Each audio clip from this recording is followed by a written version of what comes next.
Now let's connect the devices to test signal strength. So the first thing you want to do is remove the front cover from the LTE wireless adapter.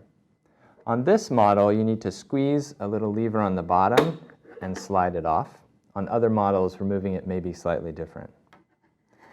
Next, you want to take the IX cable included with your kit and insert one end into the bottom of the wireless adapter.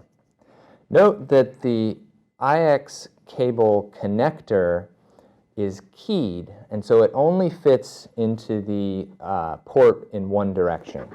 So I'm going to try it in the first direction, and if it doesn't fit, just turn it 180 degrees and insert it the other way.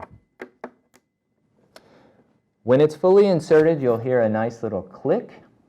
If you ever need to remove it, you can squeeze these two buttons on the side to remove it.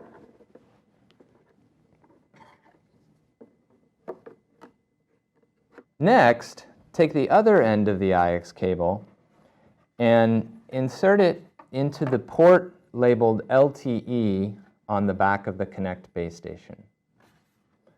Again, it only fits one direction, so if it doesn't fit the first time, turn it around, insert till you hear a click. Next, take the power supply and insert one into the base station and the other into an AC socket. Once you've connected the devices and supplied power, you'll notice LEDs begin to light on both.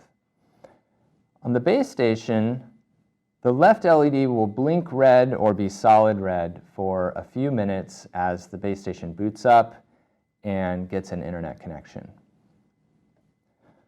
On the wireless adapter, you'll notice a set of green LEDs. The bottom 5 show the current signal strength. Give it a few minutes to test different towers nearby, to test different frequencies, and find the best configuration. After a few minutes, if you see 4 or 5 bars, you're in really good shape and will probably have good speeds at this location. If you see 3 or fewer, you may want to try a few different locations to get a better signal. Once you've found a good signal, give the base station a few minutes to configure itself.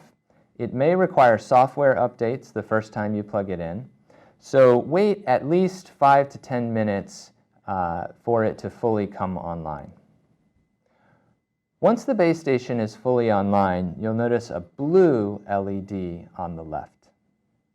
Feel free to repeat this procedure as many times as necessary to find a good location in your facility with good signal strength and good speeds.